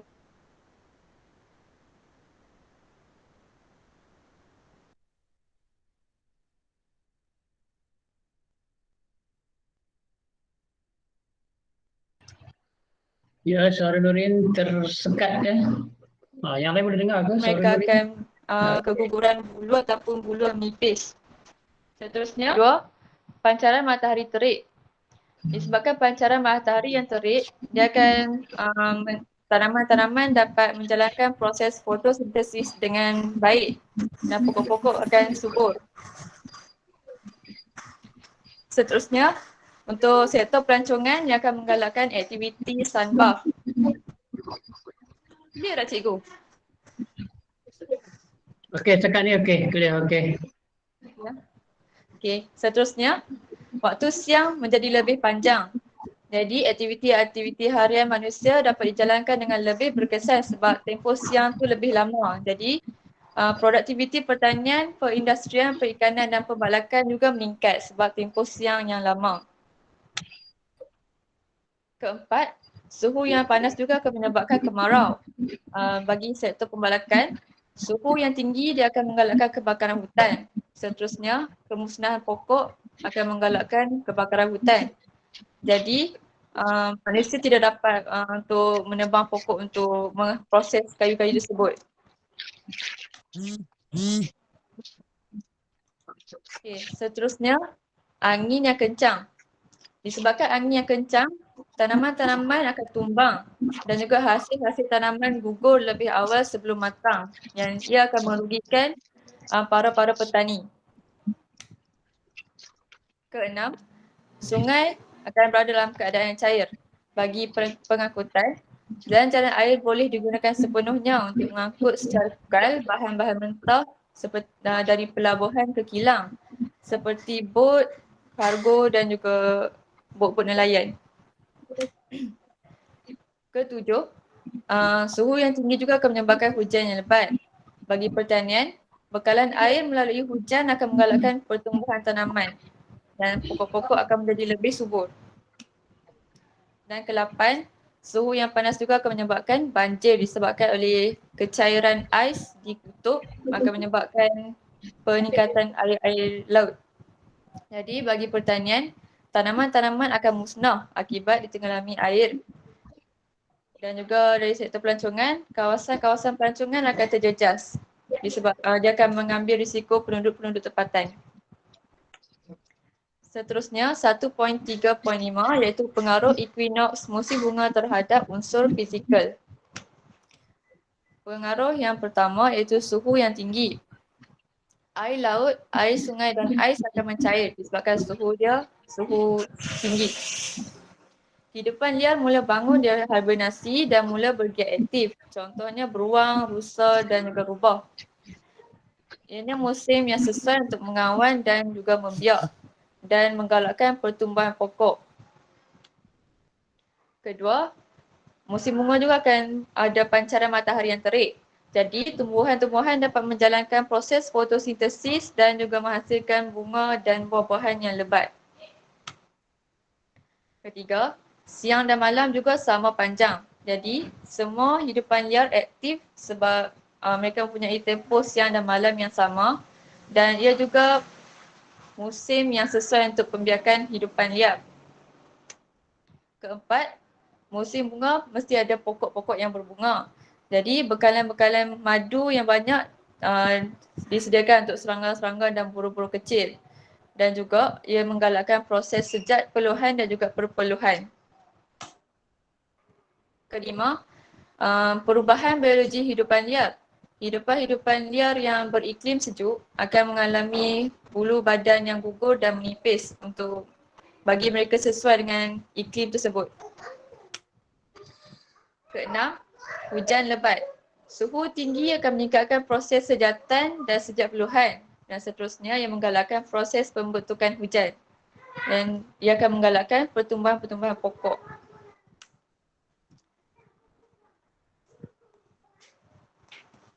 Okay, yang terakhir 1.3.6 iaitu pengaruh equinox musim bunga terhadap aktiviti manusia. Yang pertama,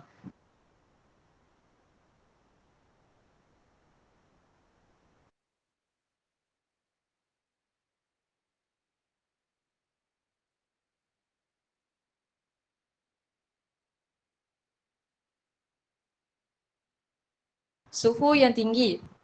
Bagi kategori pertanian, ia akan menggalakkan pertumbuhan tanaman yang digunakan untuk menghanyutkan kayu balak ke kilang.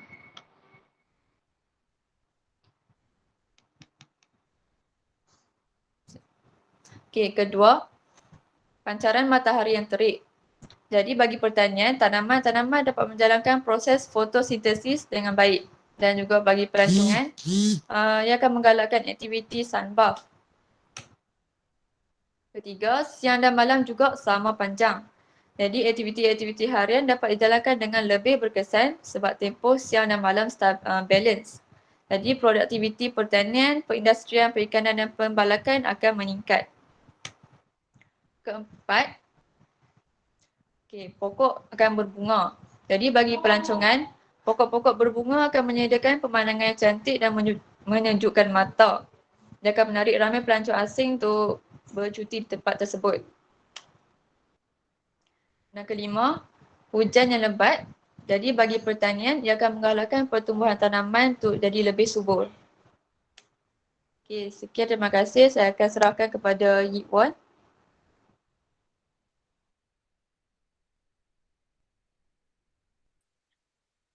Selamat tengah hari Cikgu dan kawan-kawan.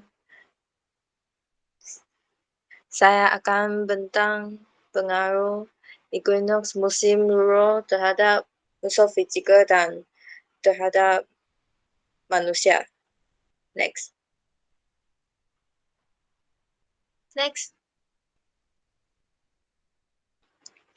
Suhu tinggi waktu siang akan menyebabkan pokok meluru. Suhu tinggi waktu siang menyebabkan pokok meluru daun, mengurangi kehilangan air. Hidupan aktif mencari dan mengumpul makanan untuk bekalan musim sejuk yang akan tiba. Ancaman frost malam. Letupan frost pada daun dan dahan menyebabkan daun pokok luruh akibat beban frost. Mengalahkan hulu hawa tindakan frost di kawasan pergunungan. Next. Siang dan malam yang sama panjang. Semua hidupan liar mempunyai tempo siang malam yang sama. Next. Pokok meluruhkan daun, mengurangkan proses sejak perlahan dan juga untuk menghadapi ancaman salji yang melanda pada musim sejuk tidak lama lagi. Next. Pokok berubah warna daun disebabkan perubahan panjang siang yang semakin pendek dan suhu semakin sejuk. Pokok mengurangkan proses membuat makanan. Ini menyebabkan kandungan klorofil pada daun berkurangan dan daun berubah warna. Mengalahkan kehadiran beberapa spesies hidupan liar seperti rama-rama, belalang dan burung yang tertarik dengan warna kekuningan pada daun. Perubahan pada fizikal hidupan liar. Ada hidupan liar akan mempunyai bulu yang semakin tebal untuk menghadapi cuaca sejuk menjelang musim sejuk tidak lama lagi. Ada juga hidupan liar mengalami perubahan warna bulu atau kulit yang lebih cerah atau putih untuk menghadapi keadaan bersalji menjelang musim sejuk tidak lama lagi nanti. Next. Pengaruhan equinox musim Luro terhadap aktiviti manusia.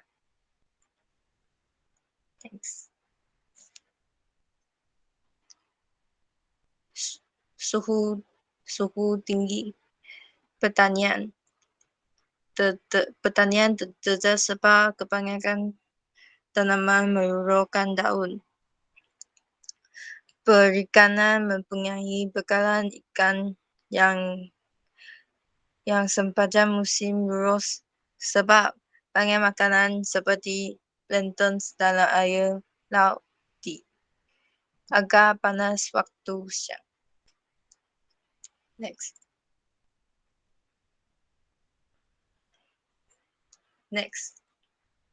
Nurin? Pancaran matahari terdapat pada waktu siang. Pertanian tanaman jangka pendek seperti sayur-sayuran tropika dapat ditanam sepanjang musim buruk.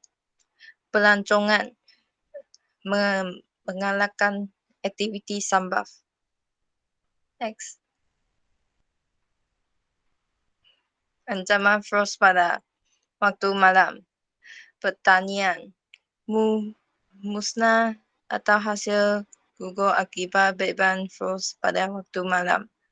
Pengangkutan ancaman kabus tebal mengurangkan jarak penglihatan dan mengganggu aktiviti perkhidmatan pengangkutan. Next. Siang dan malam yang sama panjang. Aktiviti harian dapat dijalankan dengan lebih berkesan sebab mempunyai tempoh siang dan malam yang sama. Next. Pokok meluruskan daun pelancong. Pokok-pokok yang meluruskan daun menyediakan pemandangan yang cantik dan menyejukkan mata. Next.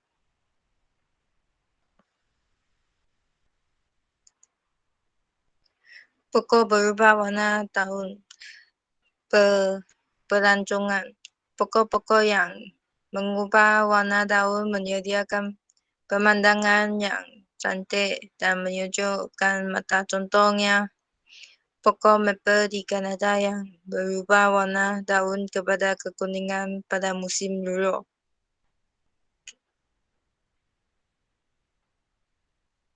Terima kasih semua.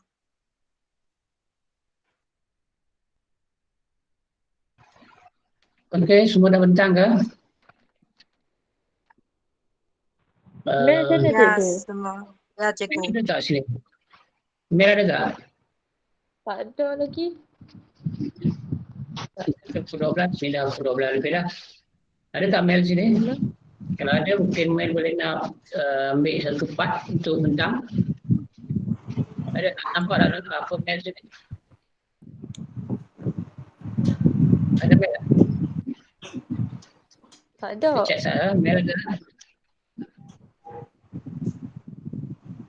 Alfi, Alia, Nish, tak nampak Mel ada Mel?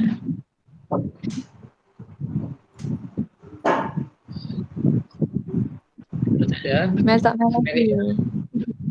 Tak balik lagi. Ya kot, Okey, tapi tak dah dah. Ya? Kena buat asing untuk dia nanti.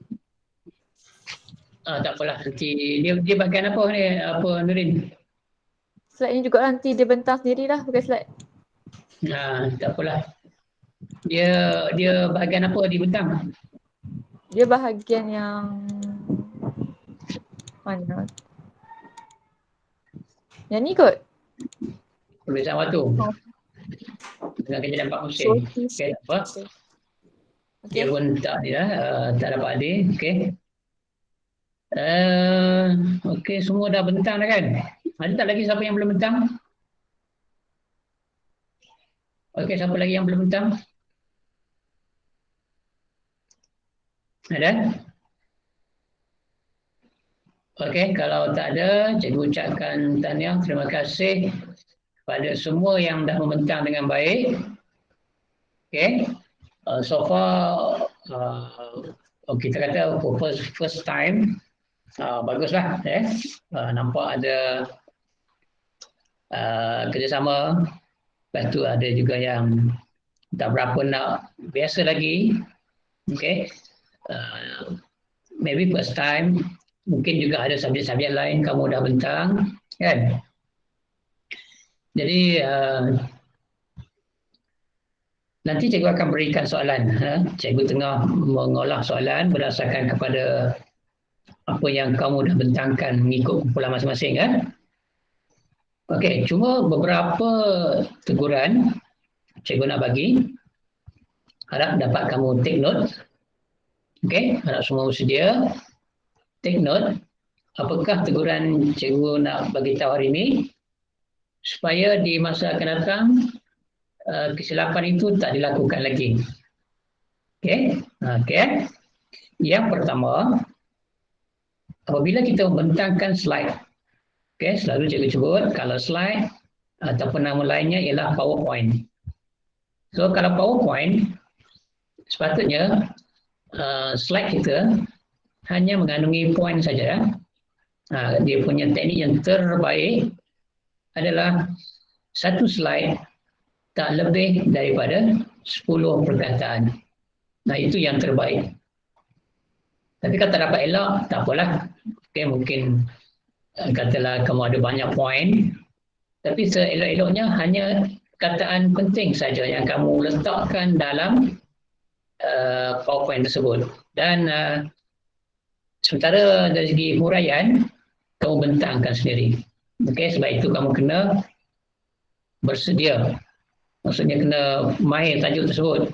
Contoh katalah, apakah pengaruh soltis kepada aktiviti manusia. Jadi kamu just tayangkan satu poin beserta dengan gambar yang sesuai dan kamu huraikan sendiri menggunakan ayat sendiri, bukannya ayat yang ditulis dalam poin berkenaan. Cikgu tengok ramai lagi yang masih membaca slide. Ini dah jadi apa panggil? Dah jadi acara membaca slide, bukan acara membentangkan slide. Kamu kena belajar daripada pengasas Apple. Okay. Kenal pengasas Apple, Steve Jobs, yang hanya membentangkan dia sekeping gambar. Dan dia apa panggil? Membentangkan dengan begitu baik. Dia make dia punya slide tu make as simple as you can. Okay? Less is better. Okay? Dan maksudnya yang paling simple slide kamu. Okay, itu yang pertama, baca. Yang kedua, boleh dengar tak semua ni? Jangan respon. Takut cikgu cakap seorang-seorang kamu. Boleh. Boleh cikgu. Yang kedua ialah dari segi font dan juga background. So, lain kali kalau nak buat slide, pastikan font dengan background itu dia berlawanan, kontras. Kalau font hitam, background putih. Kalau background hitam, font kuning ataupun merah. Baru dia nampak. Okay? Jadi dia tak boleh, kalau kata merah background, lepas tu font pun apa coklat, memang tak nampak lah. Ataupun kuning, agak sukar sikit lah. Nak tengok. Tambah lagi kalau ada orang yang buta warna. Macam cikgu buta warna, susah nak bezakan antara merah, coklat dengan hijau tua. Tak tahu nampak serupa je kan. Jadi jangan letak colour yang macam tu. Okey. Dari segi baca, dari segi font dan warna. Dari segi yang ketiga, kena bersedia lah. Bila kita membentangkan tu, bahasa kita bentang tu kalau boleh bahasa seharian yang kita guna sekarang, macam cikgu cakap sekarang ni. Okay? So jangan gunakan bahasa yang kita kata buku teks. Kalau bahasa buku teks ni orang dengar pun alamak bosan kan. Macam tadi cikgu nak puji lah, ada tadi macam siapa tadi? Amiza kan. Dia macam mengajar. Jadi kita tengok seronok kan. Dia ada intonasi macam bercerita. Okay, jadi kita nak cuba tengok macam tu lah. Kalau boleh macam cerita. Dan bentang yang ke berapa tadi? Kumpulan apa tadi? Allah Akbar. Sebelum kumpulan apa yang terakhir ni, kumpulan yang kelima kata silap je. Kumpulan apa ni, Masya tadi kan. Nampak semua dia santai saja, kemudian okey dapat bentang dengan baik, slide pun nampak kemas kan. Okey. So boleh belajar daripada mereka ni lah. Okey, baik. Walau apa pun cikgu ucapkan tahniah semua kepada semua kerana kamu telah dapat membentangkan dengan baik. Kamu telah dapat apa kita kata? Memahami topik ini. Bukan saja bentang, kena faham. Tapi kamu kena tahu maksud apa yang kamu cakap. Contohnya, Contohnya, apakah maksud ibun? Apa maksud ibun? Ada kan beberapa kumpulan yang bentang, dia cakap ibun. Okey, apa itu ibun? Maybe it is first time kamu dengar perkataan ibun kan? Nak tanya Faris. Okey, Faris ni. Ada tak Faris? Ya, cikgu. Ibun tu apa Faris? Ada 2-3 kumpulan yang bentang pasal ibun disebut. Ibun. Ibun. I-B-U-N. Ibun. Ibun tu macam salji kot. Macam salji. Okey. Apa pula beza dengan glacier? Glacier tu macam secair kot. Oh, glacier yang cair. Yang ibun? Beku. Beku. Dia beku kat mana? Tahu. Siapa tahu? Dia beku kat mana? Cikin? Tanah. Munirah kata kat tanah. Okey, take note. Nanti kamu akan jumpa perkataan ibun ni dalam tajuk Luluh Hawa. Okey, take note. Tulis. Ibun ialah air. Air yang beku di celah-celah rekahan batuan. Okey, air yang beku di celah-celah rekahan batuan pada musim sejuk atau pada waktu malam. Di gurun waktu malam ni sangat sejuk. Sampai kadang-kadang air itu jadi beku. Di kawasan pergunungan. Ini banyak di kawasan pergunungan. Jadi dia adalah air yang beku. Macam contoh cikgu naik Gunung Kinabalu. Naik sampai puncak sana, dekat puncak sana ada air yang beku. Macam ketul ais lah. Ketul ais frost. Lain kali pergi kedai minta teh ais, cakap teh ibun. Pening dia. Ibun tu ialah air yang beku.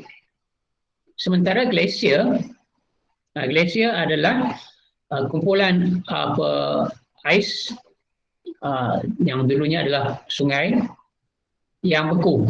Air sungai yang beku. Himpunan daripada salji. Glacier ialah salji yang beku. Salji tadi air. Jadi ibun ni dia boleh ada di kawasan gurun. Dia tak semestinya hawa sederhana di kawasan sejuk kan. Itu maksud ibun dengan glacier. So kena tahulah maksud setiap satu kataan tu. Dan contoh lain seperti daylight saving tadi. Apa tu daylight saving?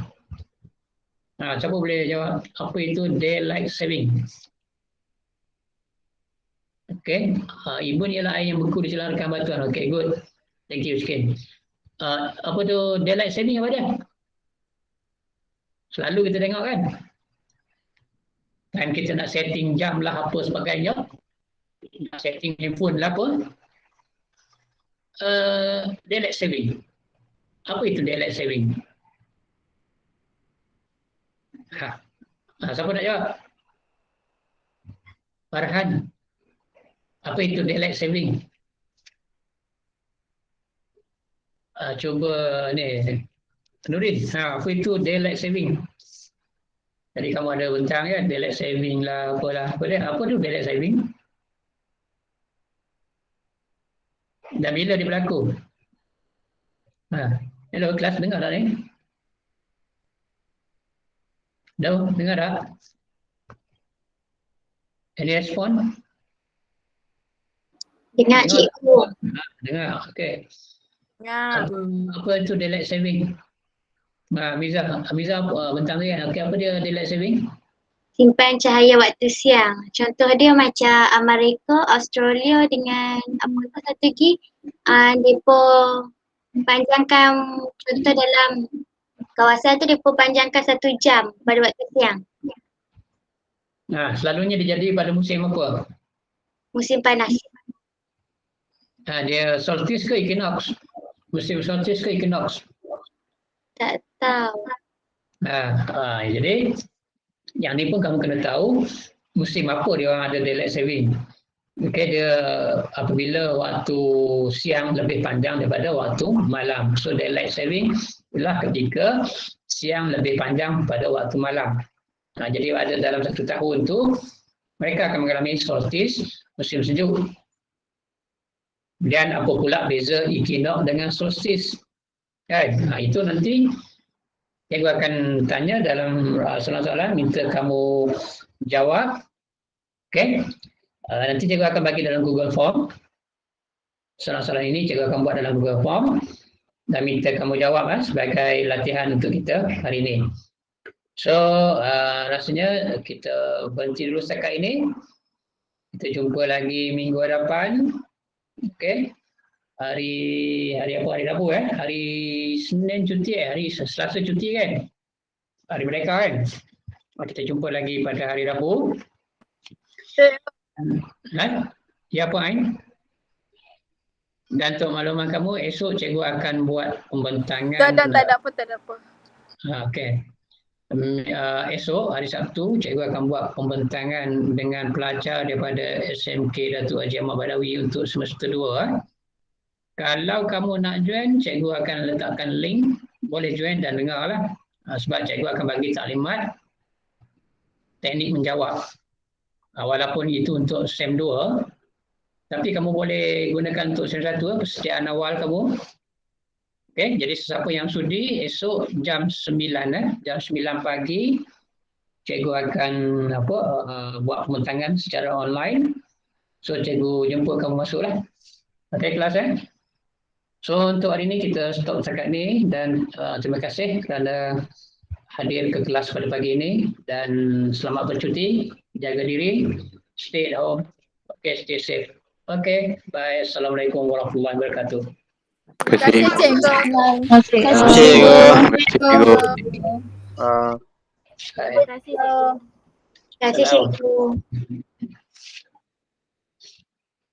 Terima kasih cikgu. Terima kasih. Baik. Selamat.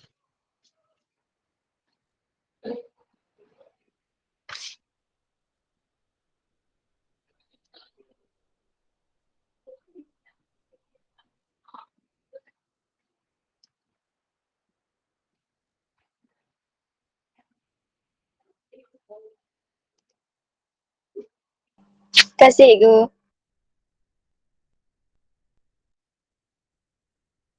Terima kasih cikgu.